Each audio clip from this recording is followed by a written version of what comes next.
My name is Sully, better known as Pius. I can help with surahs so I can recite. My name is Suhaila, memorizing surahs, reading the Quran, and practicing the sunnah. My name is Mommy, better known as Umi. Islamic education is key to the family. We tune in every day to learn something new, and Sunnah Followers is helping us, and it could help you too. Tune in every day for new programming. Stay tuned. And much more. Assalamu alaikum.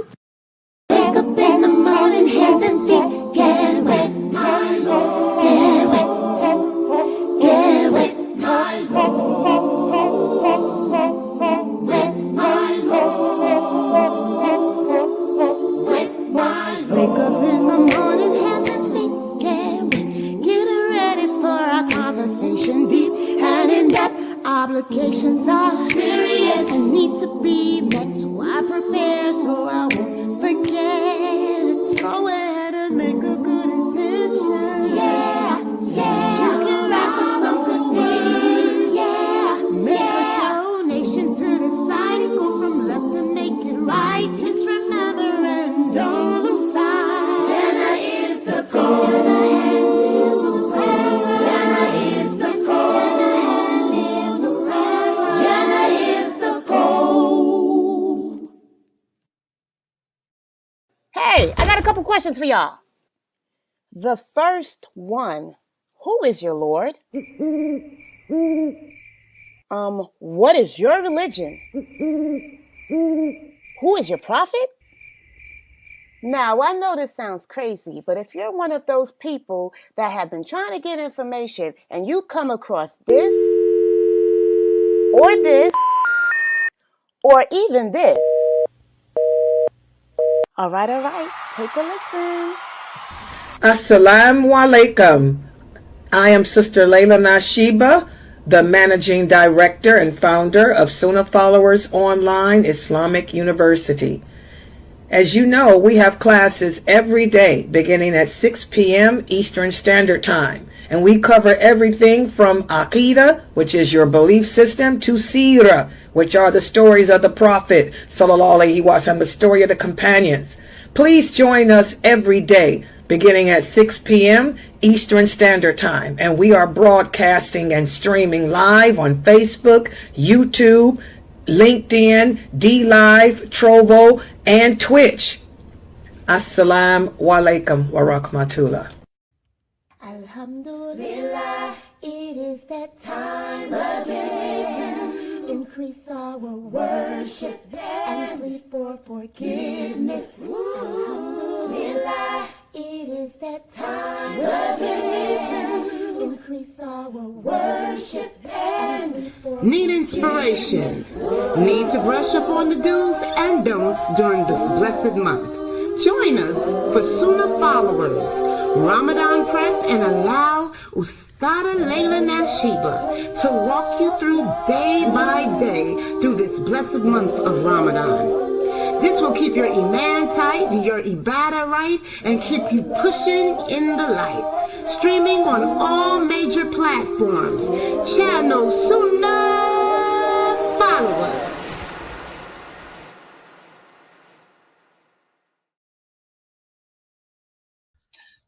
Ina alhamdulillah, wa salat, wa salam ala wa rasulallah. I want to welcome everybody to the end of the first week of Ramadan 2025. Again, the end of the first week of Ramadan 2025. Alhamdulillah, everyone should feel accomplished. My new shahadas, you should now. It doesn't take but a couple of days for your body to get used to doing something. Now you should be used to fasting. For those of you who are trying to kick that nasty haram habit of smoking, and you're wearing the Nicoderm patches, you should be, your body has adjusted. After the 5th day, the body has adjusted. So it should be easier for you to do away with those desires to smoke. The Nicoderm patches are giving you what you need, so mashallah, everyone should feel happy that they got the first week of fasting down. Alhamdulillah. And by the way, clapping is for women, not men. Don't get it twisted. So Now that the first week of fasting is over, you should be well on your way to attaining taqwa law. Remember, why do we fast? We fast because fasting makes us righteous. Fasting makes us more conscientious of Allah. So it's all about becoming righteous, better people. We're doing away with our bad habits, putting our desires in check and all of that. So since you completed the first week, now you're going to see the rewards. You guys should see good things happening in your life right now. There should be good things happening. Allah will show you how pleased he is by having certain rewards descend upon you. And I'm going to go over the rewards. You know, a lot of people ask me, Sister Laila, how can I tell if Allah is pleased with me? How can I tell if Allah is happy with me?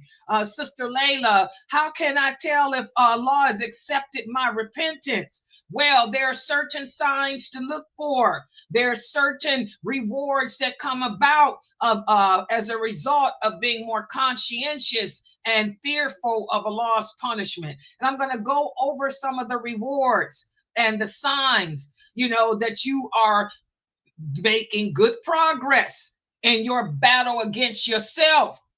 And I want you guys to ask yourself, do you see these things happening to you? Are these things happening in your personal life? So let's put the PowerPoint up on the screen. And again, have me on the big screen TV for the kids. And the kids, I want you guys to pay attention to. Because again, righteousness brings about a lot of rewards from Allah. Righteousness, that means obeying Allah, doing what he commands you to do, wearing hijab, fasting, making your prayers, not using profanity, not smoking, not drinking.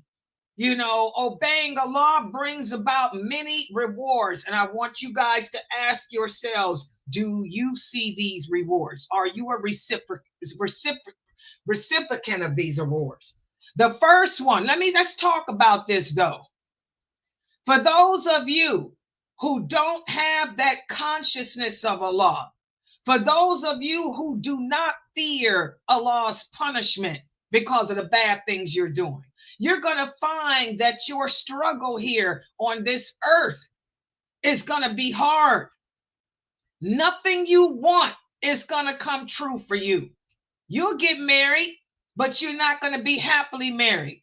You'll have children, but your children are going to be disappointments to you. You'll get a job, but that job will end up driving you to your grave. You're going to find that your struggle in this world will fail. And then when you end up in the graves, you're there with nothing but the hellfire, because none of your good deeds are going to be accepted. The time that you did fast, those few times you did pray, none of that is going to be accepted by Allah, because you died upon sins. You died without being conscious of Allah, without fearing his punishment. And Allah gives us examples in the Quran. We spoke about that yesterday, how Allah gives us parables or examples to reflect upon. And one example we have are the two sons of Adam. Allah commanded both of them to offer a sacrifice to him, but Allah only accepted one of their sacrifices, because though one of them sacrificed and tried to do the best he could to please Allah, where the other one was selfish and trifling. He didn't put his heart into it. And Allah only accepts from those who are righteous. If you're doing a deed, for example, all those brothers that y'all see on TV praying in the streets of Times Square, this is a sin.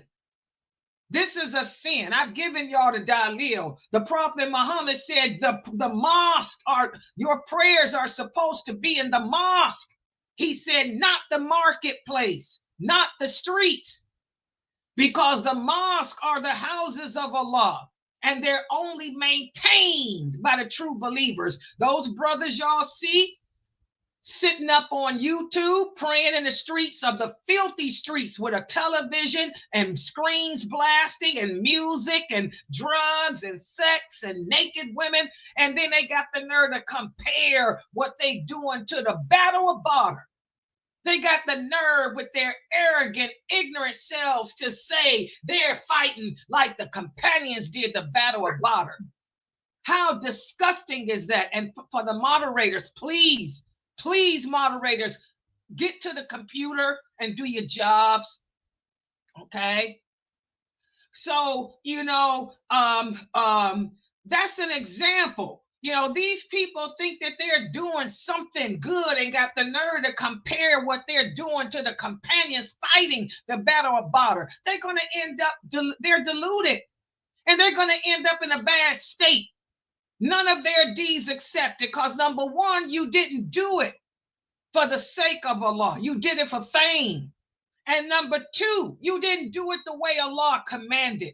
When it comes to actions of worship, all actions of worship, in order to be accepted, they must be done the way Allah commanded. Allah said, Tarawih is supposed to be inside the mosque, behind the imam, not in the marketplace. That's a hadith. Not in the streets. Not in your home. Okay? If you're a man. So the simple fact, those men are not doing the deed for the sake of Allah, nor are they doing it the way Allah legislated. Guess what? They're just on TV. That's all they are. They'll get what they want, which is the fame, but nothing from Allah, because Allah only accepts from those who are righteous. So for those of us who do live our lives obeying Allah, for those of us who do live our lives doing the deeds Allah commands us to do, and we're doing them for His reward only, and we're doing them the way He commanded us to do, for you brothers who are going to the mosque to perform your tarawih every night behind the imam, this brings about success in this world. Whereas those other brothers, they'll have failure. And Allah gives us another example, the parable of Moses, alayhi salam. How Moses told his people, he said, you're in a bad situation. He said, pray for help from Allah and be patient, because the earth belongs to Allah and He gives it as a heritage to whoever He wills. And the blessed end is for those of us who are righteous. This is the same problem that the people in that part of the world have today. They have always had a hard time understanding the people of Israel. They had a hard time understanding that the earth does not belong to them. You don't own no part of the earth. You don't own Jerusalem. You don't own Gaza. You don't own Palestine. They still don't understand that. The earth belongs to Allah. And He has the power. He has the might. And He's the one in control. And He gives it as a heritage to whoever He wills. And the people that receive such blessings are those who are righteous. If you're not living your life being righteous, this is what He told His people. You people are not praying to Allah. You people are not obeying Allah. You're not following His commands. And you want to know why? Why you're being taken advantage of by Pharaoh. Why it is that you have no homeland. We have to get right with Allah. And that's the same problem today. We sit here and we see Allah is sending His punishment. He's sending war. He's sending fire. He's sending tidal waves to the Muslims, to us, all over the world. And we still, just like the people of Moses' time, we still don't understand that the power and the might is in the hands of Allah. Instead of us praying for Allah to help us, we're protesting against Allah's decree. Moses didn't tell his people to protest Allah's decree. They didn't pick up signs and march and protest and run to the Kafirs, voting for Kafirs, believing that a Kafir has the power to end their pain. Moses told them, pray to Allah, ask Allah for help, and be patient because He's in charge. And that's the same message today that the Muslims today need to understand. Allah's in charge. While you're standing out there in the filthiest city in America with all those drug addicts, music, naked women, marijuana, all surrounded by all the stuff that Allah hates, and you call yourself praying a Tawheed prayer for Allah, but you making sure that the camera got your best side. You're the reason why the calamities are here. And then when they get through praying, what do? They pick up their flags, they pick up their signs, and they protest the qadr of Allah. How twisted a nation we are. So for those of us guys, for those of us Muslims who lack consciousness and fear of Allah, you're not going to get no success in this world. Everything's going to just get worse. You're going to experience trauma after trauma after trauma, because victory and power on earth can never be attained unless you have fear of Allah and you're conscious of Him. And I tell you guys all the time, this is what Abu Bakr, Umar, Ali, Uthman, the first 4 leaders of this nation, who will all be the first to enter paradise after the Prophet. This is what they reminded the Muslims of. For example, Umar, may Allah be pleased with him, he wrote a letter to the general of the Muslims saying, I command you and your soldiers to observe consciousness of Allah, because that is the best preparation against the enemies of Allah. And that's the strongest weapon of war. I command you and your soldiers to be more on guard against committing sins than you are against the enemy, because your sins should be feared more than the enemy. Understand, Muslims, our triumph by sinning is unlike our enemies. Remember, guys, the enemies don't know better.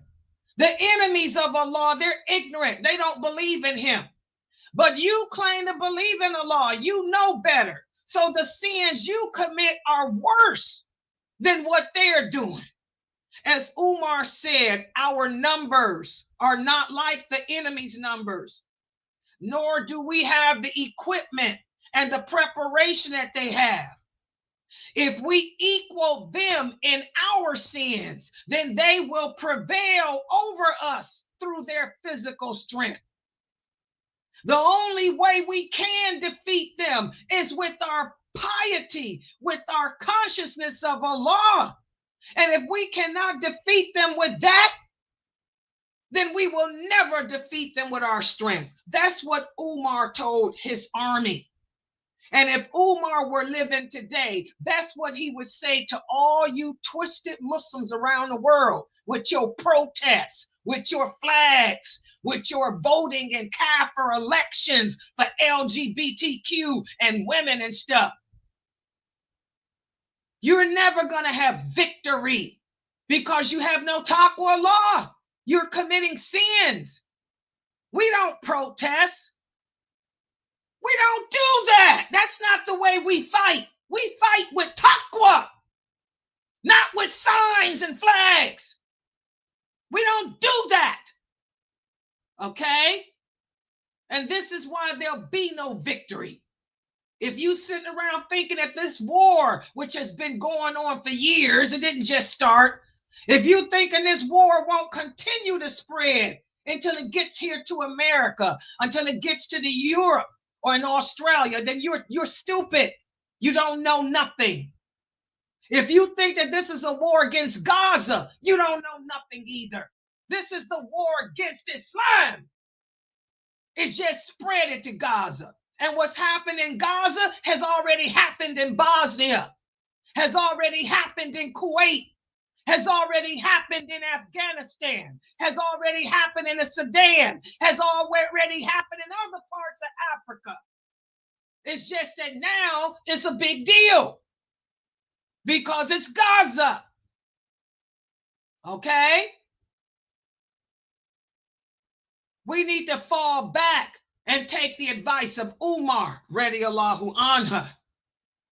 So for those of us who do have fear of Allah and consciousness of Him, whenever we face our enemies in life, be it on the battlefield or be it on the job, in our personal lives, Allah sends the angels of mercy to help us. And that's what I'm saying. Have you reaped the blessings of Ramadan yet? This is the end of the first week of fasting. You should see some of Allah's rewards now. That job that you wanted to get, did you get it? Did you get that promotion you wanted? Is your boss at work looking at you in a different way? Because Allah will send help to us. Allah will send inspiration to our hearts. That angel of the heart will inspire you more. The angels of mercy will surround you when you leave your home. Listen to what Allah says and the interpretation, the meaning. Yes, if you hold on to patience and piety, and your enemy comes rushing at you, your Lord will help you. He will send 5,000 angels with marks of distinction to help you. This is not just the battlefield. This is the battlefield of life, period. That help on the job, that help with your children, that help dealing with your apartment manager. How many of us have reaped the rewards of help like that? Many of us should. Let me share with you what happened to the companions when they fought the battle of Mu'tah. One of the companions said, by Allah, we do not fight the people with the number of men we have and the weapons. Instead, we fight them with the religion which Allah has honored us. Are the Muslims around the world fighting with Islam? No. You're protesting. That's haram. You're trying to impose laws. You're telling it Muslims that we going to hell and we kafir because we don't boycott. Where did Allah say that we have to boycott the non-believers because we fighting? There ain't no verse in the Quran that says that. The Prophet Muhammad didn't do that either. In fact, when he died, he owed a Jew for his armor. They didn't boycott the goods like that. But you want to impose a condition into this religion that Allah didn't impose. You're not fighting with Islam. Look at the way you dressed. You women still don't wear hijab properly. You got on a pair of blue jeans and a little top and a little mammy rag and a turban. That's not how we dress. You're still naked. Where's your abaya? Muslim women, where's your abaya? You're supposed to wear an overgarment. You're supposed to wear a kimar that comes down and covers your breast. You ain't got to cover your face. You ain't got to wear gloves, but you got to wear an overgarment and you have to cover your breasts. I saw a sister yesterday. She had her face covered. She had on all black She had her face covered. All you could see were two slits for her eye. And she had on these thick gloves. But what was the point? She had on fake eyelashes that went up to the moon and back. And I thought it was the most ridiculous thing I ever seen in my life. You defeated your purpose. What are you covering your face and your hands up, but you got on these haram, fake hair lashes that go up to the sky? You look like a fool. We don't even dress the way that we're supposed to. We don't fight like Muslims. We don't talk like Muslims. We don't behave like Muslims. The companions didn't do tawree in the marketplace. The Prophet told him, no, it's supposed to be in the mosque. But you people doing tawree in the filthiest city in America, surrounded by the most filthiest crap. Big screen TVs and everything else, and naked women and smoking cigarettes, crack, vape, and everything. You people are pathetic. And you think Allah is going to send some victory somewhere? Nope, it ain't happening. But for those of us who do have consciousness of Allah, you should see your life changing now during this second. We're going into the second week of fasting. Because also, for those who are righteous and those who fear Allah, Allah gives you something that every Muslim don't have, and that's called el-furqan. What is el-furqan? It's the ability to recognize truth from falsehood, good from evil. All of my new shahadas, I see that. That's a blessing that Allah has given you. Have you reaped the rewards of fasting? Yes, many of you have. Many of you are now able to recognize the truth from falsehood. The second week of Ramadan we're beginning. Many of you are able to recognize, oh, that's crazy. It's crazy. You telling me I can't mention Allah's name because I'm on my menses? You now see the ludicrousy of that. That's a gift. That's a reward. That's a blessing. Allah is showing you that he's pleased with you.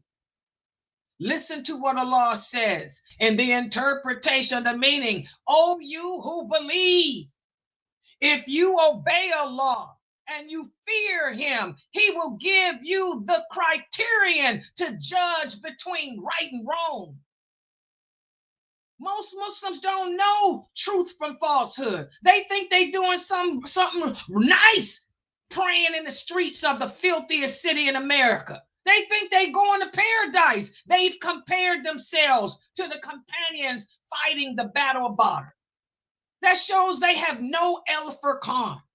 They don't have the ability to distinguish truth from falsehood, but you do. You know that stuff is crazy. You know that stuff is innovation. You know that your prayer is supposed to be in the mosque, especially for you brothers.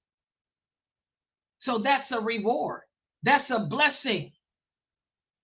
Listen to what Ibn Kathir said. He said, whoever fears Allah by carrying out the commands Allah has imposed and staying away from the things Allah has forbidden, Allah will help you to recognize between the truth and falsehood.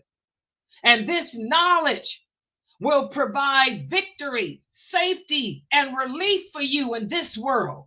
And it will also ensure your happiness in the hereafter.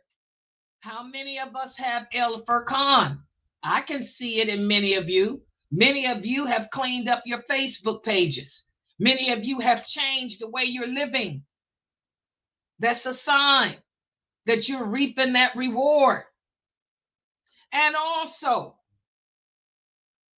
another reward of being conscious of Allah is that it will inspire you to want to do more good things. Many of you are giving in charity. Many of you are helping others who are less fortunate than yourselves. Many of the kids here are helping their parents with the housework. Many of the kids here are helping their parents by helping their brothers and sisters to do their homework. You are inspired to do good. That's a reward. That's a sign that of your consciousness of Allah.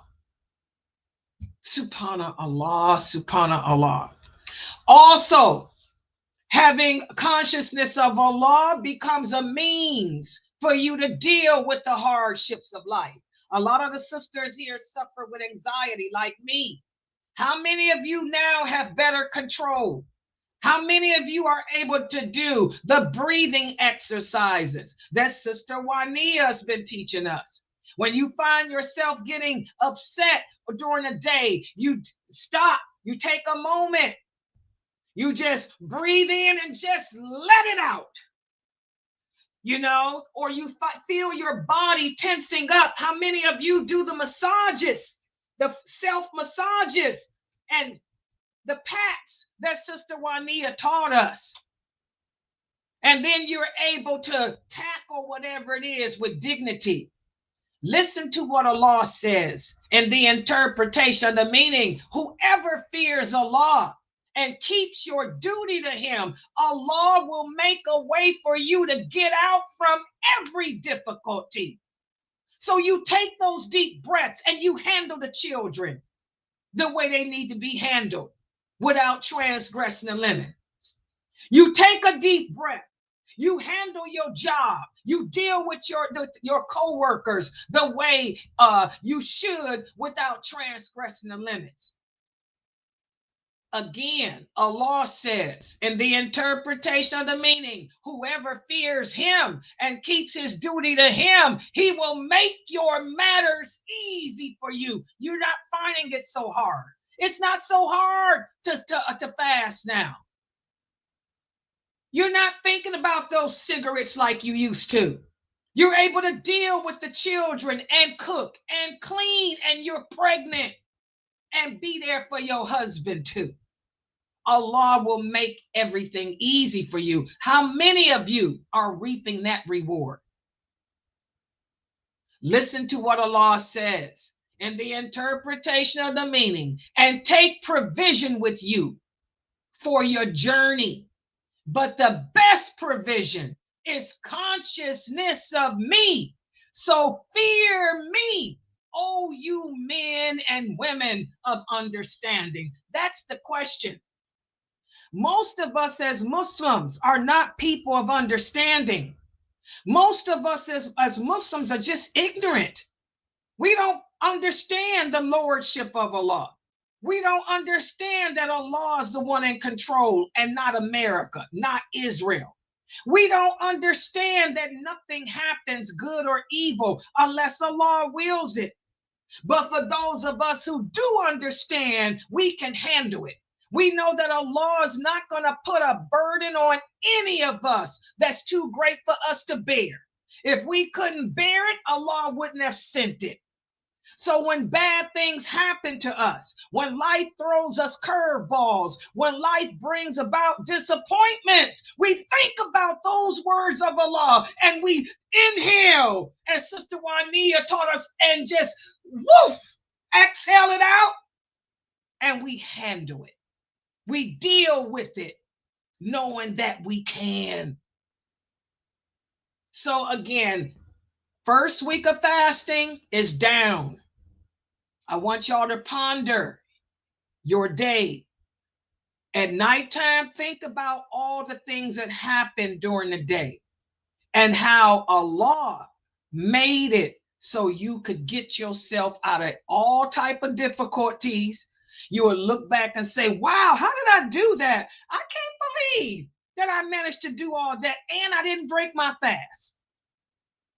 I can't believe that I did all that and still got the reward of fasting. Ponder that. All right, I'm going to stop right here. Subhanakallahumma wa bihamdika ashhadu an la ilaha illa anta astaghfiruka wa atubu ilayk. A lot has happened this week. A lot has happened. This was the first week of fasting. We've completed it. Alhamdulillah. But the rest of the world ain't fasting. The two superpowers of the world, America, UK. That American president, he made some speeches this week. Did not tell y'all. What did the Prophet Muhammad sallallahu alaihi wasallam say? There will be one Christian man who will cause 80 countries to come together and sign an agreement to fight against all Muslim countries. Might be Trump, because he gave some speeches this week where he has declared war against a lot of countries, a lot of people, a lot of situations. Now, we Muslims know that Allah is in control of everything. So there ain't no need for us to get involved in the politics of the world with all this kafir voting and all that, which is haram, and protesting with signs, which is haram, boycotting and starving yourself for food, which is all that dumb stuff. Allah has the power. Allah has the might. But we do need to know what's happening around us and look at the response of the Muslim nations so we can see that Allah tells us the truth. He says, whatever evil befalls us in this world, it comes from Him as a result of what we brought on ourselves. I want y'all to be aware of how the Muslims around the world are succumbing, giving in to the societies that they live in, how they're compromising their deen to blend in and be accepted by the kafir, which the Prophet said would happen right before this war against Islam is signed, this agreement is signed. So that's why I need you guys to be here for Brother Yusuf Zucovsky's lecture, which is going to be happening in a few minutes. In fact, I'm late. I didn't know what time it was. I just broke my fast. He's going to be speaking about the world events, what happened this week, and how it impacts us as a nation. And how we responded. So you can see Allah speaks the truth. And we need to be doing what Umar, radiallahu anha, said to do, which is fall back on our la ilaha illallah and work on our consciousness and commitment to Allah and pray for change. And be patient with the qadr, the decree of Allah. So I want you guys to listen to Brother Yusuf as he go over what happened this week in the news. Oh yeah, that's right, Brother Edward. The week in review. The week in a 30-minute review. And then any questions y'all have, bring it. Is Brother Yusuf in here? Because I ain't even going to stop this thread. I got so many Muslims in here. Yes, I want y'all to stay right here. We're going to just add this thread on in here because we got, 50 people there? I got 50 people there. That's 100. That's 100 right there. So just sit there. Keep your TV on. Keep us on the big screen. Is Brother Yusuf in there, guys? I'm doing all this big thunder. Is he in there? I don't even know. I am here. Oh, there he is. Oh, we on TV. Hold on. Is he? I got a lot of people. Yeah, they said don't break the string. Yeah, I won't. I'm gonna keep the string. Hold on. Here we go. Let me. Who's it? Me? Okay, hold on. Yeah. They text. They said keep the string. I'm on TV. Okay, yeah. Here we go. Where is he at? Okay, there he is. So that way we don't have to lose the people. Because I know some of y'all have a hard time rejoining. Okay, so we'll keep the stream going. Okay, Brother Yusuf, turn your camera on. Let's see if they can. Can y'all see him? Everything's good? Yeah, there they are. They say, yep. Okay, there's 40. Okay, here we go. You see them too? Okay. All right, guys. So this is the weekend review with Brother Yusuf. Questions, make sure y'all put them on the screen when he's done and we can address them, okay? So I'm going to turn this over to Brother Yusuf. Go ahead, Brother Yusuf. Assalamu alaikum, everybody. Welcome back. Sister Laila beat me to the punch. I was going to talk about the clowns that have been doing the prayer in the streets, and this is not a new phenomenon. If you guys Please do. Please do. Last week, Please do. We got more brothers. This is all about whipping up a civil war. They want the white Christian population in Islam to mutually destroy themselves in the Western nations. And this praying in public, again, it's not sanctioned. It's not who we are. I mean, you see even cases sometimes in non-festive occasions praying on the streets. It's a way of antagonizing, poking the bear, if you will, of the Western nations, making Islam, look, they're here to conquer you. Look, they're here to conquer. They want to take your women. They want to enslave you. Look how they're mocking you. It's all, again, leading us to this civil war. That's what they want. We talked about this last week with the immigration. I mentioned the quotes. I showed what the Zionists said. They used Muslim by name. They said we are going to use Islam and Muslims as a catalyst, a reactive substance, if you will, to stir up the reaction to get the civil war and the destruction of Europe and the West. And this praying in public is just another thing, to do that. It's just antagonizing. It's, and Sister Laila pointed out, I mean, disgusting. I mean, let's say you're not even antagonizing. If you did this in any decent place, I mean, not New York City, I mean, obviously, not Paris, France, and these places where you have nothing but filth and degeneracy and sin, and this is a place you want to prostrate and put your head, and it's just beyond, disgusting. So we will turn today. I got a lot of requests to cover Trump's speech to Congress that took place this week. To be honest with you, I did not watch it live because most of it is hollow rhetoric. But when I received the request, I did read the transcript and I did make some bullet point notes to discuss tonight. A lot of the speech was, on the surface level, was actually very good. Were policies that actually would benefit us here in the United States. A lot of them, obviously, I've talked about over the last few months.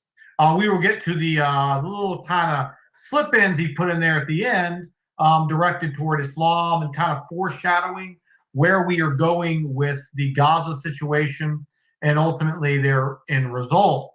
So again, he started off, as he always does. Biden did the same thing when he came in. America's back. So by stating that, you're obviously stating America's been gone. To be back, you must have been gone. And again, anyone who goes to the grocery store, anyone who pays rent these days, anyone who's living in this nation pretty much knows this for certain, that the country is going on the wrong track. So this, again, is classic political rhetoric. You start off with a boom, right from the beginning. Don't worry, trust me, we are back. Good days are coming. It's classic psychology, brilliant way to open a speech. You get the audience hook, line, and sinker. And again, this speech was clearly directed to his base, to the MAGA Republicans. So he started off with that, and then he went on to go over border security, and he talked about the crossings are record lows. We've never seen this low before. Now, again, I don't buy that. We don't know how many people have been coming in the country. We don't really have any idea. They have no census, obviously. There's no questionnaire that you fill out when you illegally sneak in. So to claim basically that there's the lowest border crossings ever, I mean, is obviously not true. But again, the people will buy it because he said it with conviction. Again, he's not talking about the illegals that are coming in on the planes, the phony refugees, and all the other stuff that we've talked about here in the past. As always, this event, as Sister Laila's clip there shows, it turns into a complete crap show. The same thing when Biden was in there. There's this illusion that they want us to get sucked into, that these two parties, they hate each other. They're at the will. They both want what's best for the people, but they just can't agree. And again, we saw Democrats with theatrics, grandstanding, all the usual things. And we saw the same thing when Biden was in from the other side. Again, it's whipping up the tribal nature of us as human beings. my team, their team, let's have that clash. When in the end of the day, they're all robbing us blind, and they will continue to do so. So I hope tonight to kind of bring in behind the scenes of what some of these things really mean or are going to offer us. He did talk about eliminating all assistance to Ukraine. Obviously, I talked about this before. This is the right move.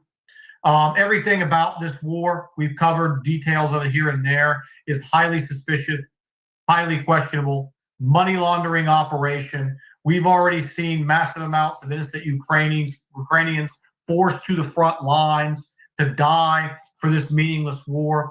We've seen hundreds of billions of dollars being spent of our taxpayer money that could go to improving our communities, liberating our people from drugs and other addictions and vices. I mean, so much potential could have been unlocked with our money. It's our money. Again, we're not asking for someone else's money. This is our tax dollars here that have been, going to these foreign countries for these foreign wars for far too long. So again, he talked about this. He also talked about removing the protections of the Ukrainians, which again, under international law, if the country's still at war, he's not going to be able to do that. This is red meat for the base.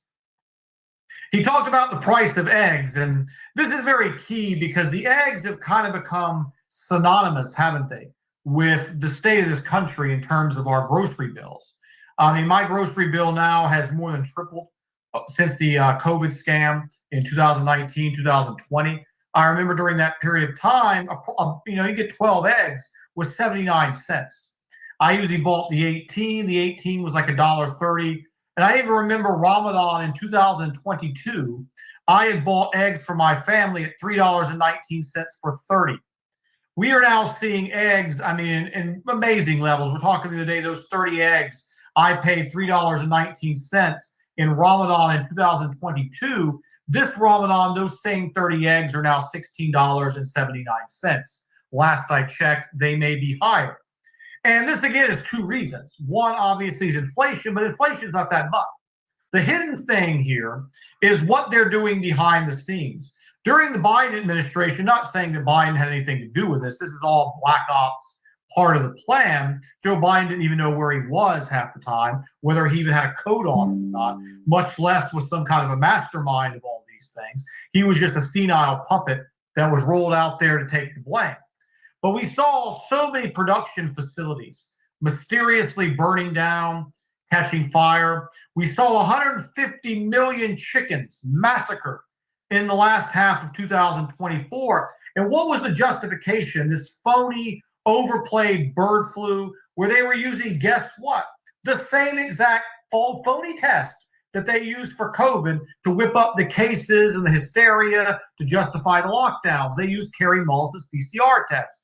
What happened to Carrie Mullis? We're going to talk about that story after Ramadan. We get into the COVID scam in a little bit more detail. A lot of you have asked me to talk about that, and we will. He died right before COVID. Wink, wink, no coincidence there. So the creator of the test that they used to justify COVID died before they rolled out the test. Why? That's a very big piece of the puzzle, isn't it? And they're now using that test to whip up the hysteria for the chickens having this bird flu, which justified the massive culling of them. So that's why you're seeing the eggs through the roof. They've tried to make eggs and butter and healthy natural foods seem bad for decades. They don't want us eating certain foods that are very nutritious, very dense, loaded with vitamins, all kinds of healing properties. They don't want you eating that. But they don't ever go after, any of the other junk that we see being marketed, such as sugar and the candies and the stuff that comes in a box or a bag. You never see anything talking about that, but they go after your eggs, they go after your butter, your healthy fats, and all of these things. All, again, a war on our health, a war on our soul. He also, of course, without coincidence, mentioned Elon Musk. He talked about the Dodge organization and the programs of cutting all this excessive waste. Now, at face value so far, this seems quite good. I read out a lot of those things a few weeks ago that we were funding, and a lot of it was transgendered, homosexual promotions. Where? In Muslim countries, third world countries. They were trying to spread this LGBTQ disease.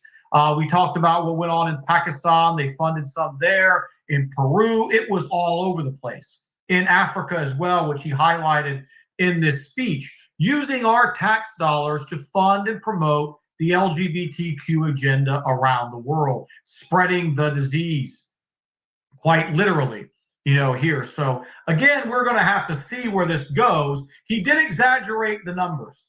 He said it was a lot more money than it actually is. A lot of fact checkers exposed him for that. So he did cover that, and so far, like I said, so good when it comes to this. He requested more money for deportations. Again, this seems good at face value, but again, we have the power to force these nations to take their own people back.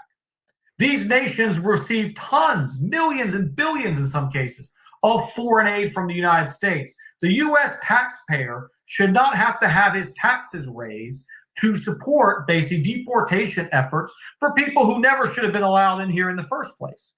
These nations of those people should take their own people back. And we've seen this sometime play out where once you put a little bit of economic pressure on them, they more than willingly roll out the map to do so. So this is something, again, he talked about tax cuts, again, for the wealthy. More are going to disproportionately benefit from there. Police protections, new crime bills. I mean, I think anyone who lives in this society would agree stricter punishments for criminals is definitely something the United States needs. We have now a culture, particularly in blue states, where people now just walk into stores and just start stealing. They have to lock everything up. California had it to where I think if you had to steal over $800, something like that, before you'd even be charged. So you saw just massive amounts of theft going on left and right. This country has become such a joke when it comes to law and order and crime. But again, I need to see the details to see if this is rhetoric, to see exactly what he's planning on doing, or what his handlers, I should say, are planning on doing. He did mention one thing in there about English being the official language of the United States. Again, this is a good thing. I've had a lot of conversations with brothers and sisters here. We talked about struggling with jobs. We talked about struggling to get services where you're constantly having to accommodate people who refuse to learn the language. No nation can benefit from this. So again, I don't disagree with Trump on this point. Bill Clinton in 1998 had passed an order requiring all government offices to make these services mandatory, which again discouraged people from actually learning English. If we get rid of this and make it up to those agencies, whether or not they want to spend, because again, we're paying for it, to translate for these people who come here, some live 5, 10, 15, 20 years, and they refuse to learn the English language. You can have no community that way. You can have no camaraderie. You can have no brotherhood, no unity, no nothing if you can't understand each other.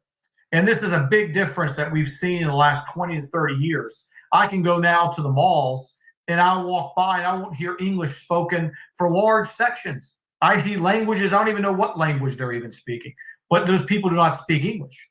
People who've been here, again, double-digit years, decades, being accommodated, and we're paying for it. Again, money that could be very, very well spent on improving the life of Americans. He came down on the woke culture, which again is antithetical to Islam. If anyone's familiar with the woke culture, I've chronicled it here at length. Discrimination against white Americans, racial quotas, sexual-based quotas. Even when I was applying for a job recently, they even asked me on the digital application if I was gay. That's how far under the Biden administration this stuff was going. So it's like disqualifier, oh, plus you're gay. We'll interview him. Well, whether being homosexual or not has anything to do with my ability to do my job, my ability to articulate information, to manage and organize. I can't find the connection, but they feel free to ask this now. And getting rid of this stuff and bringing it back to merit is where this country should always have been. In this mess, once and for all, I don't care if you're black, white, green, yellow, pink. You're better at the job, you get the job, you've got better qualifications, better skills. That's what should matter in the end of the day. Again, he didn't say anything negative here. The Paris Climate Accord, he did take aim at that.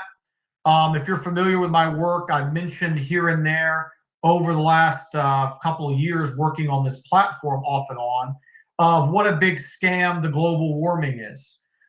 They've never proven this. The whole sea level thing was all exposed as one big giant fraud. All this is about is lowering our standard of living. Countries like China and India can basically manufacture at will with little to no regulation. And we, on the other hand, were just chained, shackled basically with regulation after regulation, making manufacturing not profitable in this country and ultimately targeting our standard of living. This climate hoax is a big tragedy on the face of this earth right now, to be honest. And they really got a lot of momentum for this over the last 4 years. Anything that can put a slowdown in that and give us more time to wake people up is obviously a good thing. But overblown, hyped, never proven, and anything getting rid of us from that would be a beneficial thing. Now, he did mention something. There's a lot of stuff coming in here now for the first time. He talked about getting the toxins out of our body and the toxins out of our minds from school. And he heralded Bobby Kennedy, who is basically going to be the one who's going to get to the bottom of it. Well, Bobby Kennedy, as I told my coworkers, don't believe a word this man says. He sounded really great before he got in there. He was talking about real issues, additives and dyes and poisons in our foods. American food, a lot of it can't even be sold around the world. A lot of our food we can't even sell in Europe. It's too toxic. It's too poisonous. We have too many horrible ingredients in our foods to even pass other standards of other nations. And yet we're serving them to our people. And Americans are some of the most sick, obese, ill, mentally and physical people on the face of this earth. This disease, as I've chronicled, is now spreading to the Muslim Gulf countries as they are adopting Americana hook, line, and sinker. So what has RFK or Bobby Kennedy done since he's been in there? Well, he made a connection between anti-Semitism and mental health. And I don't think that when he was lobbying to get in this position, that this is what the American people asked for, but yet this is what he's doing. He's automatically saying now, if you harbor any anti-Semitic views, which what is anti-Semitism? It's just simply criticism of the state of Israel and their policies. The list is so broad, I could fill up 3 hours here going through the criteria of what anti-Semitism in their definition is. They're already using this to kick people off college campuses, get them out of school, get them deported in some cases for showing pro-Palestinian sentiments. So again, behind the rhetoric, you often see things. So you hear face value, get the dyes out of the food, get the poisons out of the food. But then the man that's going to do it is saying things like this. He did talk also in his speech about the military recruitment is up again, which is all part of the plan. And I wasn't doing videos during this period of time. It was about last December of the end of 2024. I had noticed that they all of a sudden were having white males back in the military recruitment ads for the U.S. and for England. Because at the end of the day, they wanted another Zionist war. They've been whipping this thing up for quite some time. Gaza is kind of the ground zero for where they want this thing to spread. And they want white men ultimately to die for this. And white men have just increasingly rejected serving this system. I know personally I would never allow my sons to ever join this military. I myself never joined it. I have no place in their army. Their wars are not my fight, both as a Muslim and both as an American citizen of Caucasian European descent. You are asking me to lay down my life to expand the Zionist empire, to serve Zionist interests. And guess what? They're not going to, of course, be pushing the immigrants to do this. They're targeting specifically white European men for this.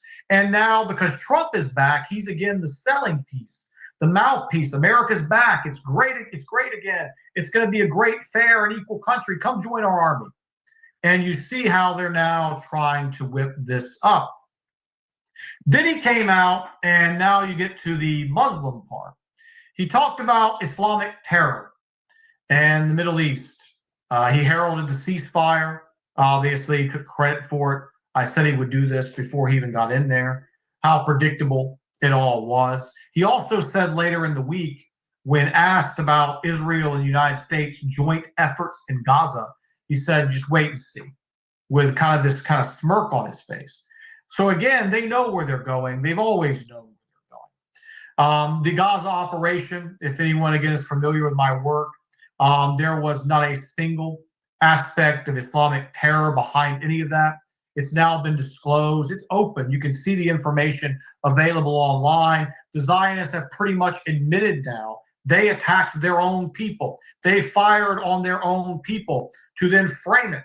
The hand glider episode, you go back to the Economist magazine in 2012, they had the hand glider on there with Netanyahu battling Hamas 12 years ago. So at this point, almost 13 years now. They call their shots always. They tell you what they're going to do, sometimes decades before they actually do it.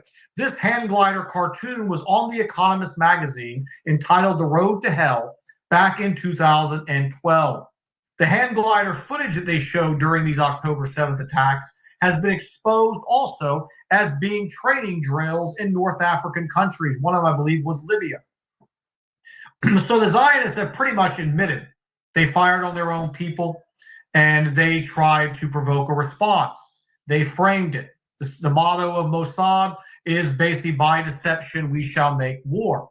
And again, they pulled it off here. So now he's turning the table. Where's this Islamic terror threat that he speaks of?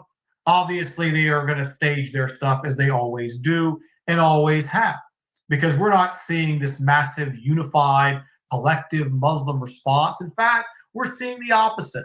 We are seeing every single Muslim country laying out the red carpet for the Zionists, laying out the red carpet for the agenda. So where's this Muslim terrorist attack that he's speaking of? They're, of course, going to create one. There are two ways. They're either going to completely stage it, or they're going to fund a group who's going to do it, and then Islam is obviously going to take the blame. As Sister Laila said in the opening before we came live on this one, she talked about how there is a war on Islam. Last week, I talked about the Civil War. We mentioned it briefly here as well. In the West, the praying in the streets, antagonizing, creating a climate of division. And this is how they're, of course, going to do this. We're already seeing the coordinates are being laid out as we speak. So now we'll turn the tables off of Trump. We still got a couple more things. We're going to talk about Ramadan here, some other things that have been going on in social media. And we're going to look, of course, at my favorite Muslim, Andrew Tate, and some brief things about what he's been up to, mocking our religion and continuing to be defended and promoted by supposed Muslims in the West. So we've completed this week, as Sister Laila was talking about at the close of the first week. I call Ramadan the Great Reset. The reset of all of our habits. I've had a fantastic week. And we're going to talk about some of the benefits, again, that I've witnessed in myself. And I want to share those stories here with you guys and try to get some of your feelings about it and understand the deep Islamic message behind Ramadan. But from the first day, I started noticing on social media, we had Christians out in force mocking Ramadan. We saw so many of these trying to, again, they're doing it. They're trying to create this conflict. They are posting iftar videos of Ramadan, entitling it, a 30-day period where Muslims skip lunch. And they were mocking the fast, how the fast was easy. And they compared it to their lit fast and how the lit fast was so much more complex. And we're going to talk about that in a minute, see how complex that is. But just totally, again, disrespecting us during a time that they know is sacred. You never see us in the Islamic hemisphere, so to speak, attacking their religious practices unless it involves some aspect of shirk or polytheism, something to that effect. But these guys are out here in force attacking, Ramadan. When I talk mostly to Protestant Christians, as an example, most of them are interested. Granted, what they are behind my back, as Allah talks about in the Quran, some people say and pretend one thing to your face, and they're completely different when they're away from you with their brethren, if you will. But I've received interest. Oh, no water, the usual questions. You do this for 30 days. But you see a lot of these people that are doing these attacks in social media are particularly the Catholic and the Orthodox. They seem to be the most vicious, internationally at least, against Islam and mocking us and mocking our religion. So that's a very important point. Well, their Lent, what is their Lent? Well, basically in Lent, this commemorates the 40 days in the New Testament where Jesus was supposedly tempted by Shaitan in the wilderness. He survived that temptation, obviously. Well, during this period of months, they pretty much become a vegetarian. They don't eat meat. They don't eat fish. They won't eat oil on certain days. They don't drink alcohol like they should be doing it through the rest of the year, but that's one of the many sacrifices, they make. And of course, it varies between sects. Some have more strict requirements. Some say only a couple days a week. Some will go on and do the entire time. And again, anytime you have a bid'ah, you're always going to have different clashes on how far the bid'ah should go or how less it should go. Because none of these Christian practices or orders for this Lent are found in the pages of their holy books. In fact, this Ash Wednesday, which we saw this weekend, where they paint the cross on their head to commemorate the start of this period of time, you find no evidence of this until the 8th century.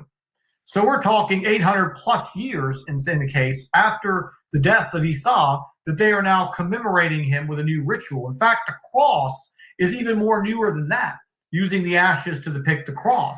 This was found in America less than 100 years ago. So again, it is what it is. And that's what's interesting is they are coming out here and mocking us. Well, you don't see this same thing going on with us. We are not doing it. I've never seen one Muslim prominent in social media come into a Christian forum and make fun of their fasting. We don't make fun of anyone who has, commitment and discipline when it comes to pleasing the one and only God, Allah subhanahu wa ta'ala. We don't have any objections. We may disagree with their methodologies and may want to provide them with guidance, but you don't see us mocking, ridiculing, making fun of them the same way we were seeing Islam attacked. And a lot of it I see is a jealousy. A lot of Christians are very jealous when they look at us because they see how committed we are, how seriously we take our relationship with our Creator. Muslims are very focused. Even you have your Ramadan only Muslims.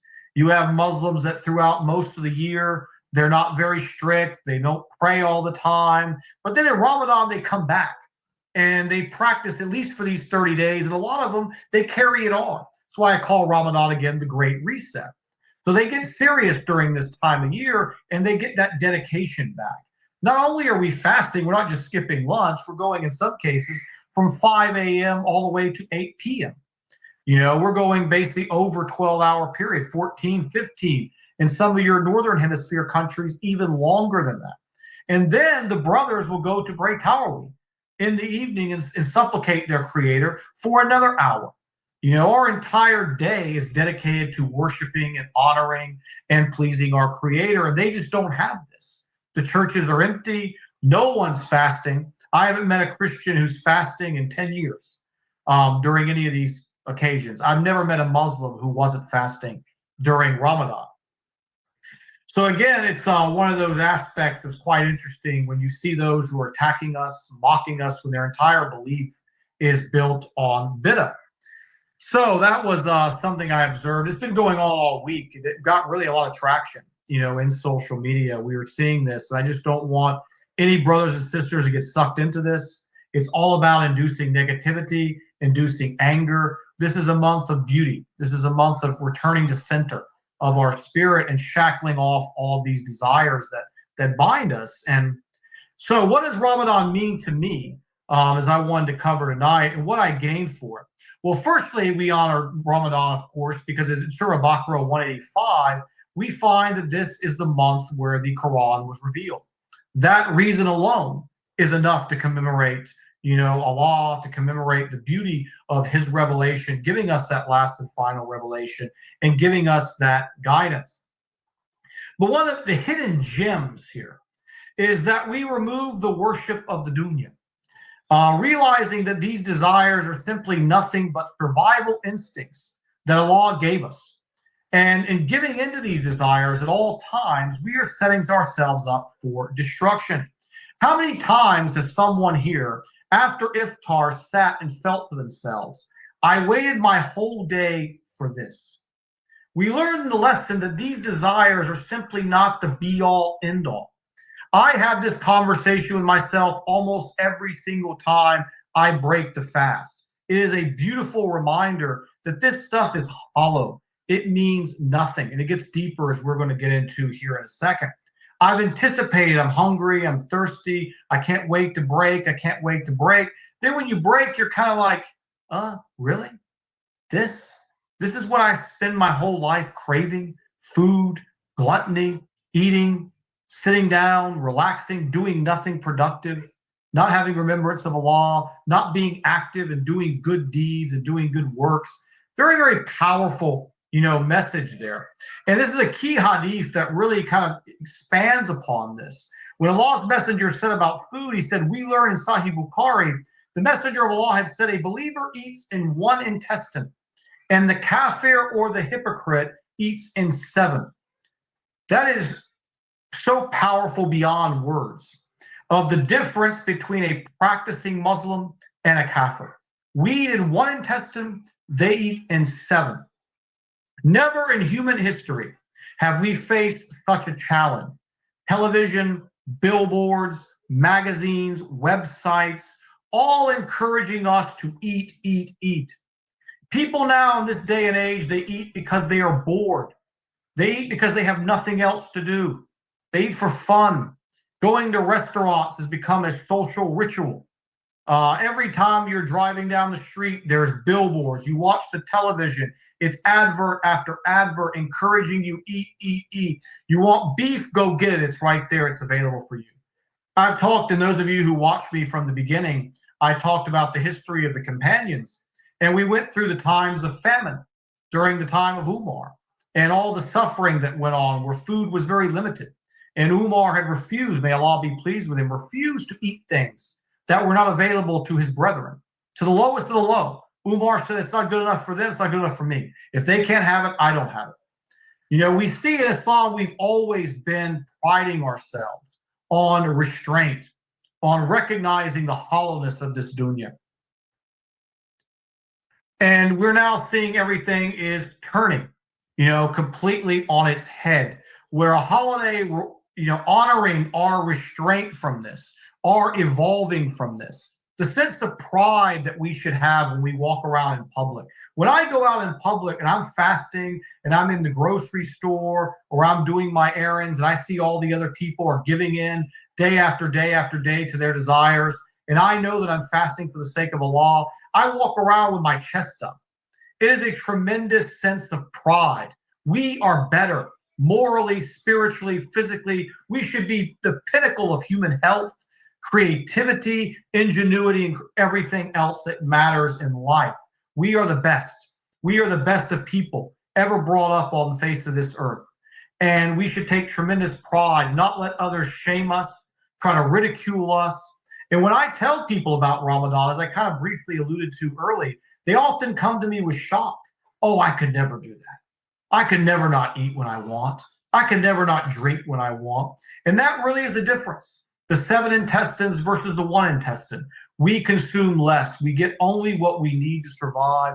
We are not a gluttonous people. We are not a materialistic people. And this, again, I can't emphasize it enough, should be a tremendous source of pride for us in our ummah of who we are, what kind of people we have the potential to be. And as I showed a few weeks ago, the obesity rate now in the Muslim nations is through the roof. We are being turned into the kuffar. That's what Muslim 2.0 was all about.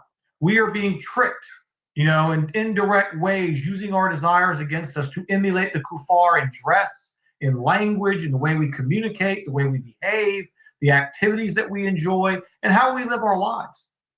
And this is that reset opportunity to really remember who we are supposed to be. And it's, again, should be a tremendous sense of pride, for everybody who is partaking in this. But as always, the shaitan is going to invert that and turn Ramadan into a celebration of gluttony. You see the masses celebrating the masses of people. It's become a nightlife, binge eating. The spirit and purpose is completely gone. but it's about, again, like Sister Laila was talking about, you have vices, things you want to get rid of, whether you smoke. I did. Ramadan helped me quit, because if I can go all day without smoking, I can go all night without smoking. All those bad habits can get removed. If you're not praying all the time, this is a perfect opportunity to reset that salah. Get your body attuned to waking up at Fajr. That was always a big one for me, getting up at Fajr. Ramadan helps me to set that schedule and to really get these activities. And I'm already, after 1 week, I feel amazing. The first 2 days, I was a bit sluggish, as I always am. I know Allah subhanahu wa ta'ala is never going to give me more than I can bear on a single day, a single hour. You get through it. By day 3, I'm smiling all day. I'm happy. My body's set back to where it's supposed to be. I'm reading Quran every day, 1 juz to 2 juz per day. Again, having that remembrance constantly. And that's why I didn't get as much news this week, because, again, it's a different kind of month. I'm reading more Quran, I'm reading more hadith than I'm reading about the trash and nonsense that's going on in the world. But I knew there was a presentation, so I did cover the Trump thing to be able to bring that, to you. And then lastly, on our little news here, we had Andrew Tate back in the news again, and he's very indicative of what I just was talking about. He's in Florida, and he's on video again, basically indirectly mocking us, the Muslim community, a man who's professing to be Muslim now for over 2 years. We see he's basically smoking a cigar in the video. The sun is clearly visible in the back. He's in his underwear, sitting at the table with his laptop, smoking and drinking, not a care in the world. And our imams and social media personalities will tell us we need to go easy on him. They've already done this, already on call. They've already done this. He's new. Go easy on him. This is not his first Ramadan.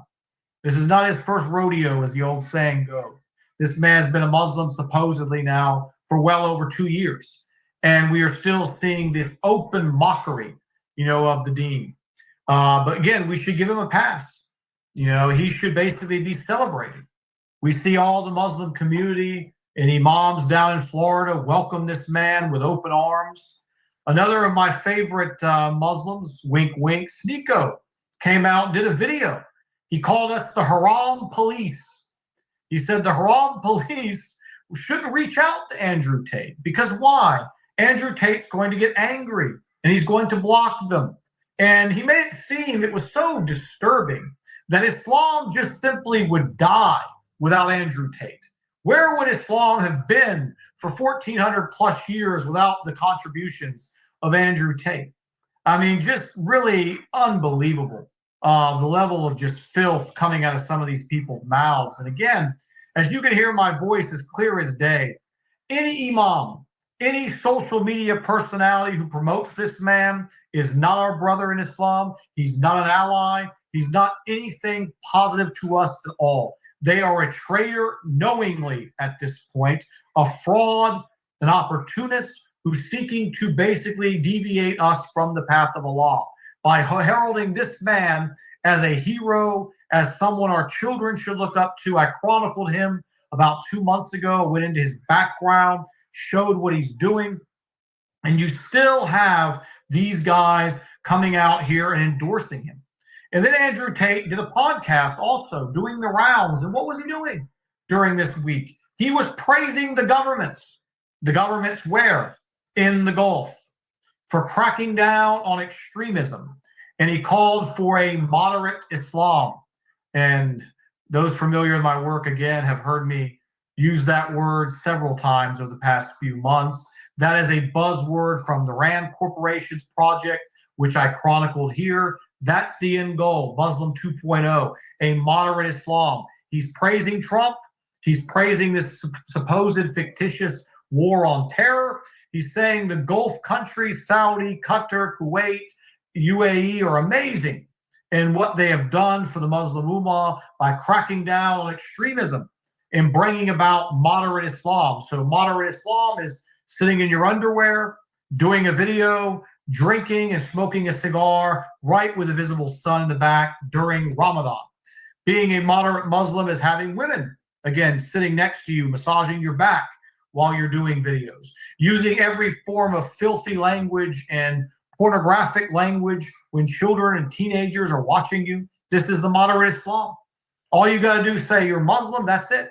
You're Muslim 2.0 at this point. And again, as clear as my voice, for all those listening, any imam you see who is promoting this man, justifying his actions, any social media influencer, they are not with us by any means. This man in no way, shape, or form should be an ambassador or a representative of us. He shouldn't even be an ambassador for the lowest of the low of atheists. To be honest, I've met atheists with much better morals and a moral compass than this man, much less someone who is a servant or a self-professed servant of Allah and a follower of his messenger, sallallahu alaihi wasallam. So that was a brief talk there on the news, some of my perspective and thoughts on Ramadan. And as always, I look forward to continuing discussions with you guys, questions and answers. Format will be a little bit different in Ramadan, obviously, and then we'll get back to more themed presentations as we conclude the month. So, Sister Laila, ready for questions, comments? Assalamualaikum, Brother Yusuf. Waalaikumsalam. I had a couple of questions. Well, one in particular is the tariffs. Like, are they been? I don't know.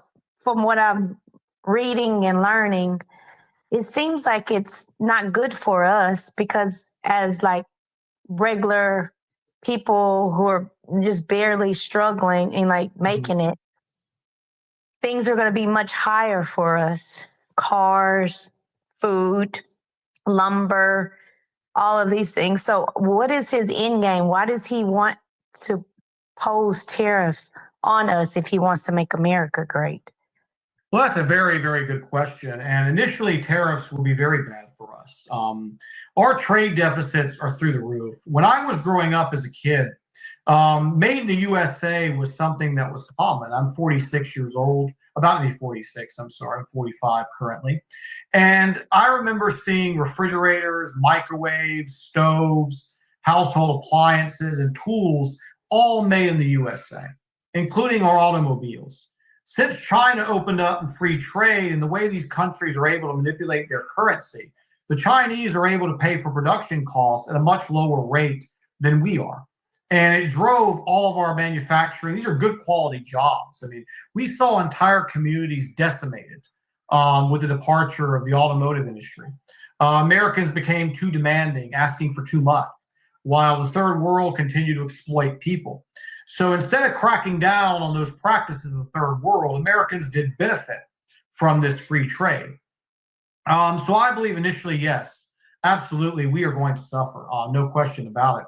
But something that's been going on recently that's very interesting is if you're familiar with how these people manipulate the stock market and how they just create money for themselves out of thin air. So Trump initially proposed the tariffs. The stocks did this. Then he came back out and he announced, oh, yeah, we're going to delay them a little bit because I'm negotiating. The stocks started coming back up. So if you bought the stocks here, which all the insiders knew he was going to do this, you then sold right here. Then he reannounces the tariffs, the stocks go back down again. And then now people are buying up here at the bottom. And then now he is announcing that, oh, now in April, he's going to negotiate a little bit more, a little bit more, a little bit more. And we're seeing the stocks are going to go back up. People are going to make another round of quick, easy money because they're in the know. They know when he's going to do this. They have insider information.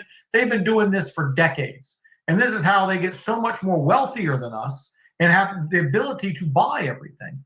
So it's been used as a very good get rich or get richer, I should say, not get rich, get richer quick scheme for the elite who trade in these stocks at huge, huge dollar figures. And also who put options on stocks, the shorts and the longs. But in the short term, yeah, tariffs will definitely be destructive for us. I mean, they're talking about extra 4,000 to 6,000 estimated. We're already struggling. We're already having high rent. We're already having high food prices. If he was sincere, in the long run, this could work.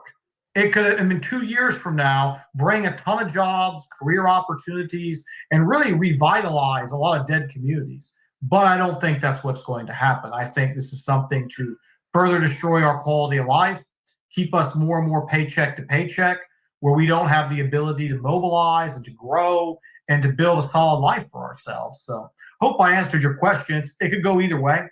I don't think his intentions are pure.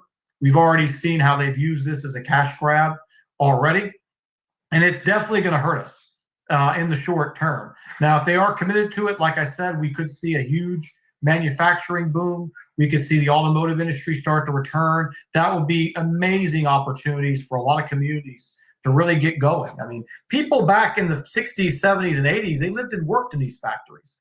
They invested in those communities. A father could pay for an entire family off his factory salary. I mean, the quality of life back then. Look at places like Detroit and some of the inner cities. These were jobs, these were people, I'm sorry, who lived off these factories. And when these factories were shipped off, those communities became basically third world inside America. All the opportunity was gone. The people didn't have any money to mobilize, and they became impoverished, almost overnight as these plants left. So we're going to have to see it play out. If his intentions are good, it could be a turnaround. If not, we're definitely going to be feeling some pain. Also, I feel like it actually hurts the small business people that I don't know. I feel like the tariffs hurt the small business. Are small businesses going to be affected by this? Well, you're absolutely correct, sister. COVID, part of COVID there's a few things that went on in COVID. One of them was destroying the small businesses, because the small businesses are one of the biggest driving force for job growth in this country. And they provide good quality jobs in some cases, and they couldn't compete after they were forced to lock down. While your Walmarts and your Targets and your Amazons, they got bigger than ever before because they were a way to get around all this lockdown nonsense. So the tariffs, because these small businesses cannot buy as much product as the bigger retailers and wholesale places can, their margins are very narrow.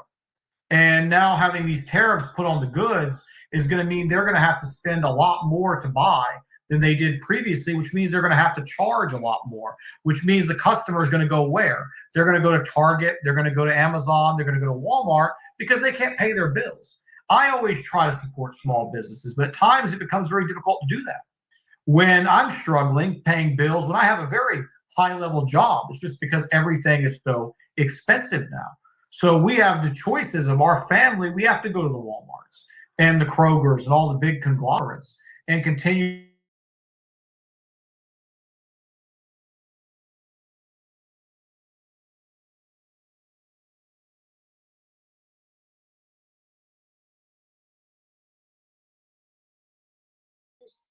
Economics that the middle class is the driving force of how this country maintains, as being at the level it is. But it seems like the middle class is just drying up. So it's either going to be super rich or you're going to be poor. It's no more middle class. It seems like the middle class is shrinking. Well, that's part and how are we going to keep our economy going if the middle class keeps shrinking like this? And how people are not going to go and buy anything. So how is it? I don't see how it's going to be a good. Well, not for us, but a good thing for them, because they miss their old ways.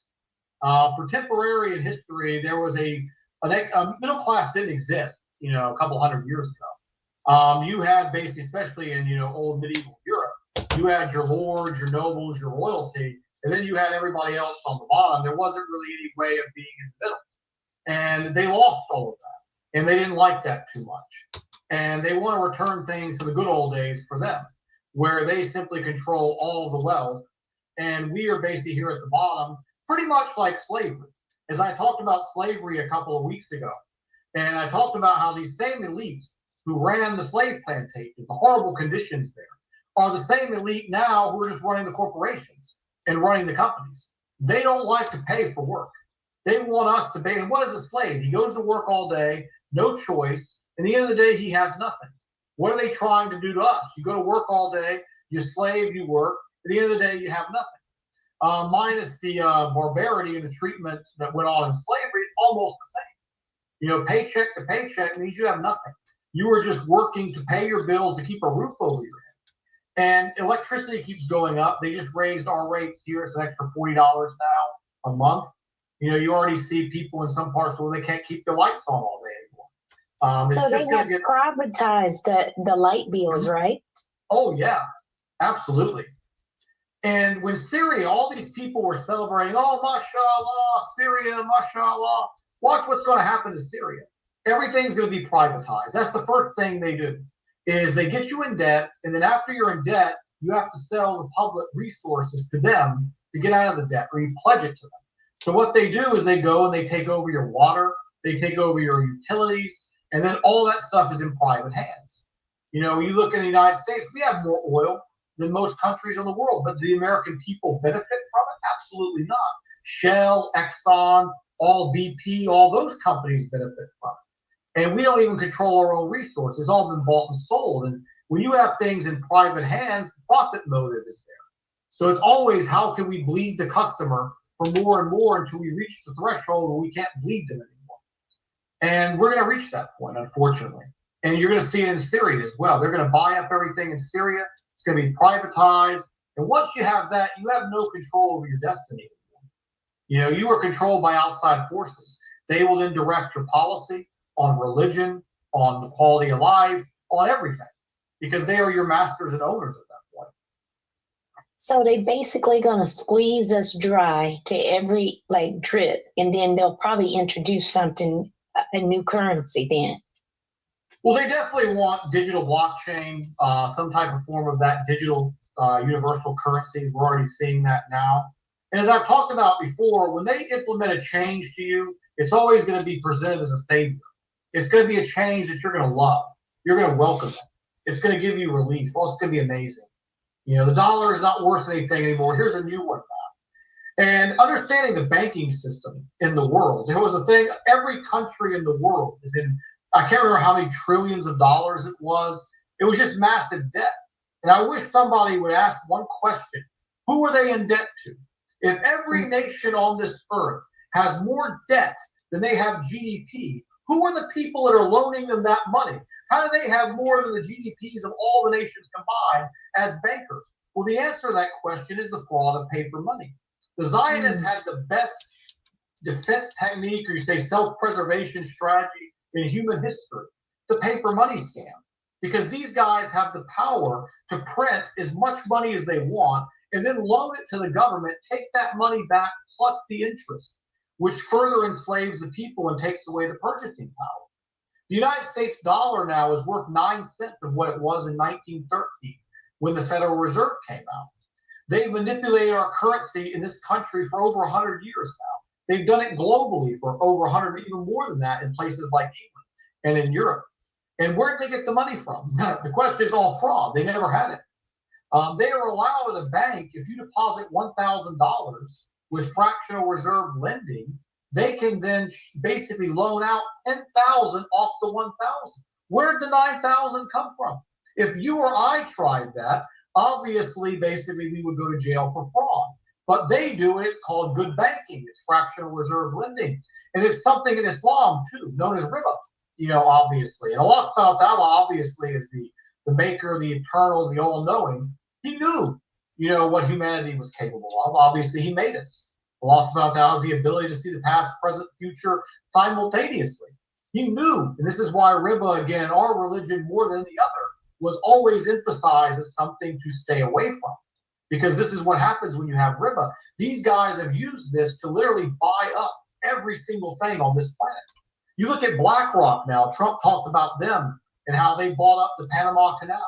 BlackRock has trillions now in assets. They own everything. They're buying our homes. They're buying our apartments. They're buying everything under the sun. And where did they get the money? Because, of course, like I just talked about, this banking system, this paper money fraud that's allowed them to do that. So let's put, I'm sorry, go ahead. No, it's okay, lady. I just had a question. Well, actually, it's very interesting, and I was talking to someone this week about it in regards to our government. We look at our own personal debt. If we don't pay it, like you just said, they'll come after us. But it's so interesting how we live in the United States of America, one of the countries who owes everyone. We are past You know, we're always saying, when I always see the news, they always talk about how much we are in debt, how much we are in debt. But it's so interesting to see how the United States is always able to have the surplus of funds when it goes to having to, you know, implement something or give something. The amount of money that I've seen gone into the Ukraine, the whole Ukraine fiasco as it is. We already know there was some transference, you know, there was a theme, a plot. You already know that these people were greedy and they got there what they needed from it, the American people. I mean, the American government. So it's very interesting how every time the United States has interest in something, either the money just comes out of thin air, which makes sense. They're printing more money, you know, than they actually have, which keeps it going to keep them in debt, so they say, you know, to have the surplus of funds to do as they please. Absolutely. And that's how the United States has become the military enforcer of this globalist agenda, because we have the world's reserve currency. And the petrodollar has been allowing us to trade oil around the world only in US dollars, which means that nations needed the US dollar. They've used this as a weapon to destroy local currencies, diminish their values outside of internally, but on the international stage, where everything is measured to the dollar. And what is the dollar? It's just, again, it's sorcery. It's modern day sorcery. I mean, on the back of your $1 bill, it has a pyramid with a capstone. It says Novus Ordo Seclorum. Yeah. It says the New World Order of the Ages, the New World Order of the Secular. This was the beginnings of that. And if you look at the front of your United States $1 and you focus on the top right corner where the number 1 is, you'll be able to see a little tiny owl right there in the bottom of that. That owl is Moloch. If you're not familiar with Moloch, you can read the Old Testament and chronicle basically who Moloch was, what kind of deity Moloch was. Yeah. I'm sorry. Are you familiar with the book Codex Magica? I really feel like a lot of people need to really go ahead and read into that, the history of America and dealing with the secret societies and what America was built on and what they believe in as far as a lot of things. And I think people will really get like a background to understand how it operates around the world and who's governing and who, you know, who's really, you know, changing and operating around the systems like the banking within the world, you know, overall. It's very interesting. Oh, absolutely. And the pieces of the puzzle start coming together. Once you understand who's behind the scenes, what the agenda is, everything becomes clear. I can't stand when I watch people do a podcast and they talk about Trump and Biden like they really hate each other in real life and like there's some kind of a rivalry, you know, in the government and all these things. When you see regime after regime, the same excuses are made, the same agenda continues to go on. Nothing is different. You know, Trump came out the first time, again, he was presented as an outsider. He was going to clean up Washington. How many times have we heard that? He was going to fix the border issues. He was going to do this and that. We saw the same thing. He appointed the same Bush cronies that had been in the Bush administration. The same Zionists behind the scenes were donating to him, that donated to basically Hillary Clinton.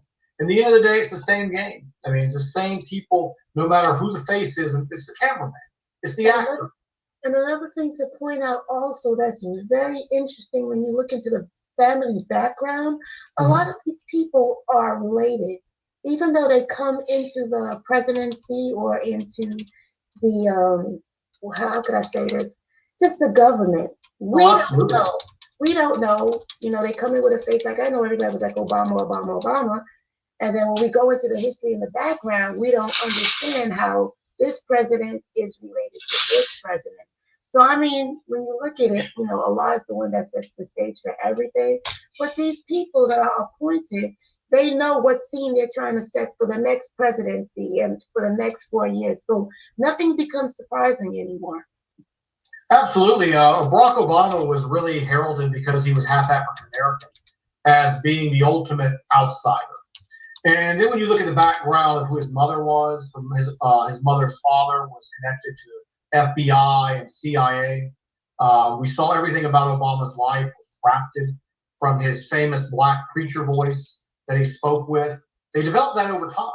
You can go and watch Obama in the 80s, and he talked like any normal white guy at a country club.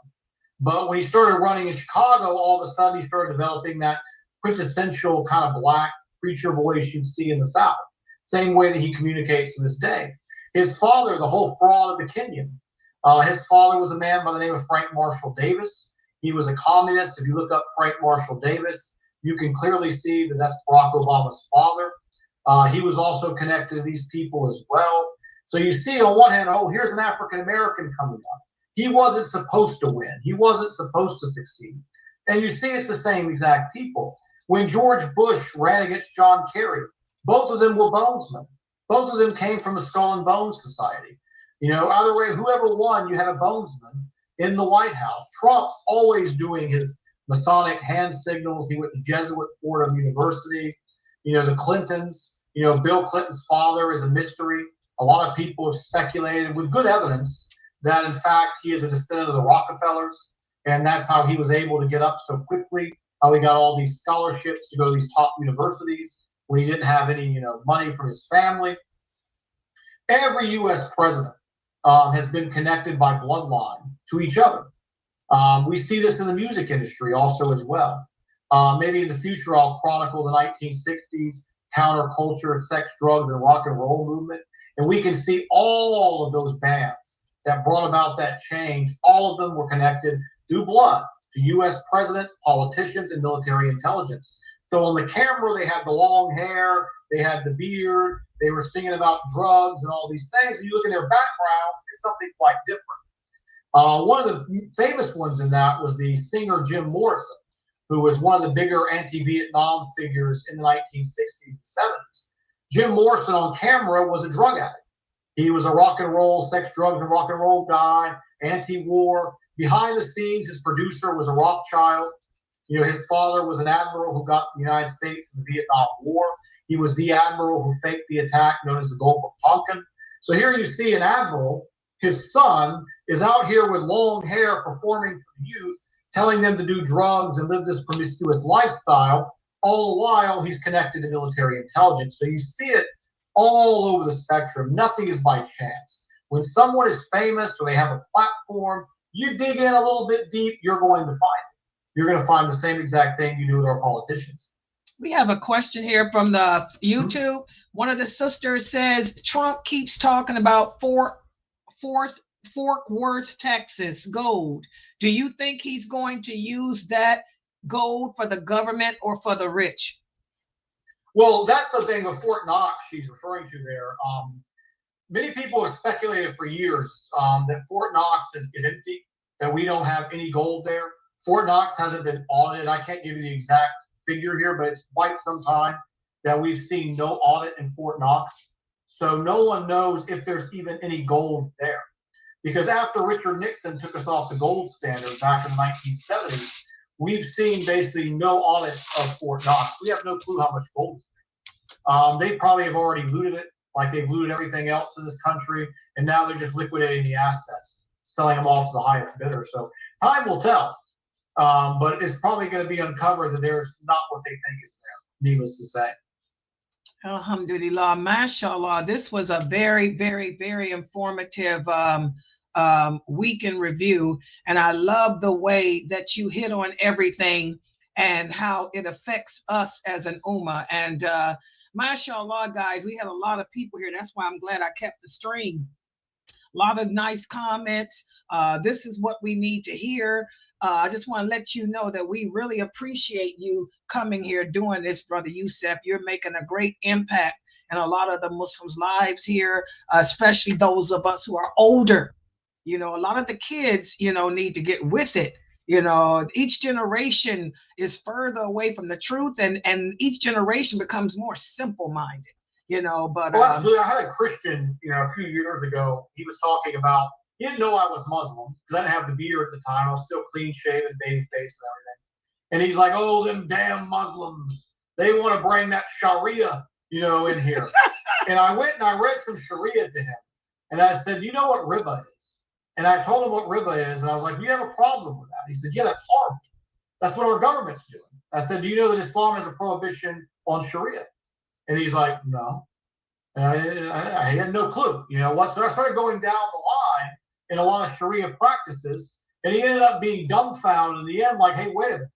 I agree with all this stuff, but I just don't like that Islam thing. You know, Islam bad. You know, but why?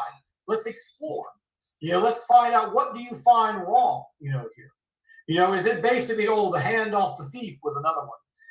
And I talked about the out of control crime that we had. He said, "Well, yeah, maybe that might do a little bit of good." And I said, "Well, you don't have to go around chopping everybody's hands off. All you have to do is, Allah knows us best.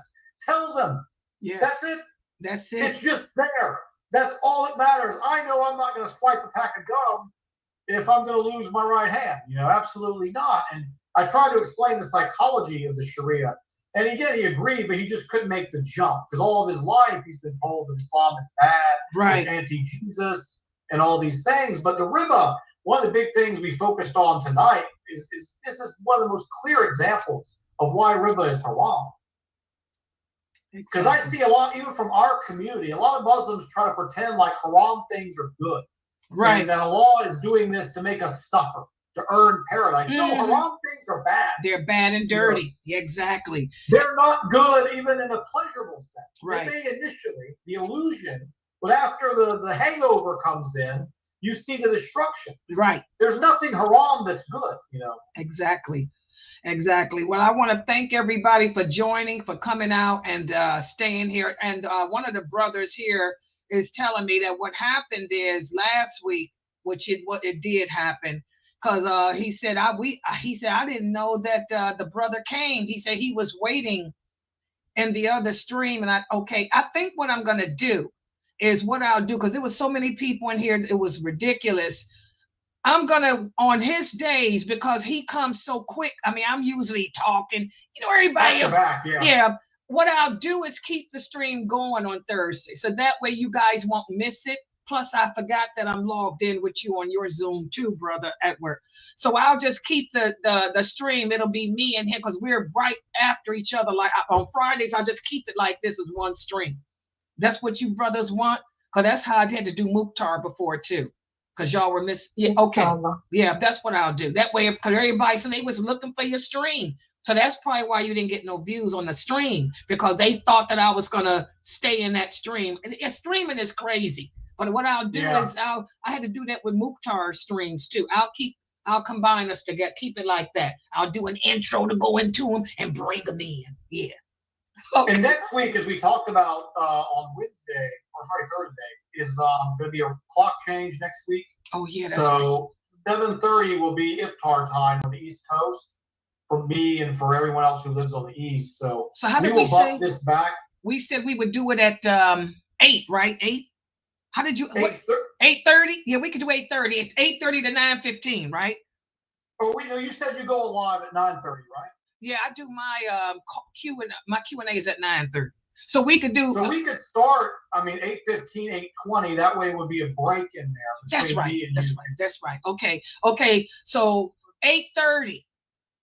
Y'all got? Is that time good with everybody else? While I got y'all in here. Yeah. Cause my Q&A is at 9:30, and that way we can just keep it going like that from 8:30. At 8:30 is Brother Yusuf, and I'll do my Q&A at 9. Yes, everybody saying that's good because they breaking that. They broke it fast. Even myself, I don't want to. I talk fast enough as it is. When I'm fasting, it's like 1,000 miles an hour. Oh, tell me about it. Yeah, me too. May I say this? In case no one knows? Trump has announced that he's going to go and look at the goal at Fort Knox. He says he don't think anybody's ever been there, and he doesn't know if there's gold in there or not. So we were saying there's not, and they'll find this out. Yeah. Okay, guys. We alluded long ago. Good class, brother. Very good class. Okay, guys. I wanted to touch on one final thing with the fasting is about. I had gotten sidetracked about the reason they want. I was hoping everybody who's new Muslim, especially, can notice the physical change. Yes. When we are filled, when our bellies are full, the way that we think, the way that we operate, it kills our motivation. Mm-hmm. Because part of being a human being is survival. And once you've already ticked the survival box of eating, your body tends to lose motivation. you tend to be sluggish and slow and want to be lazy and watch television. But you can notice now that when you're fasting for this period of time, I've gotten so much motivation and energy this week. It's amazing. This happens every Ramadan. And I hope the new Shahadas are really seeing the beauties and hidden things behind Ramadan of why they want us eating all the time, why they're marketing food, eat, because they want us fat, dumb, docile, and lazy. Exactly. Exactly. I wanted to mention that earlier, got sidetracked. They're all agreeing. Exactly. Yeah. And they all saying, yes, alhamdulillah, they see the benefits. Alhamdulillah. One brother said he is so happy that he found this channel on YouTube because he's been Muslim for 2.5 years and never understood this religion this well before. May Allah bless you, brother and sister, and everyone behind this platform. Ameen. Ameen. Okay, guys, I'm gonna log out because I haven't eaten yet. I mean, I broke my fast with my coffee, but I need to eat some soup before it's time for me to do my Q&A. So I'll be logging out now, but I'll be back. Yeah, that gives you everybody enough time. I'll be back at 9:30. And brother Yusuf, he'll be starting next week at 8:30, Fridays at 8:30. And these shorts from tonight, I will try to put out by tomorrow. Please share the shorts because this is stuff that needs to be discussed and heard and learned. So when I put his shorts out, please share them. And also look on our YouTube channel. I just put Dr. McBride's short out. Yeah, I made 4 of his. Please look at those now and share them on your social platforms. So inshallah, I'll be logging out. I'll be back at 9:30. Have all your questions here. Subhanakallahumma wa bihamdika ashhadu an la ilaha illa anta astaghfiruka wa atubu ilayk. Is that Dr. Dramali? Dr. Ibrahim Dramali. In where you at? You in Mecca? I see he put his check mark. See, that's what you call commitment. He can't come in because the internet over there sucks. I know. But he's always got his eye on what's going on. Alhamdulillah, Dr. Ibrahim Dramali. Okay, guys, I'll be back at 9:30. Subhanakallahumma. All right, everybody have a good one. God bless. Assalamu alaikum. Thank you so much, brother. You're welcome.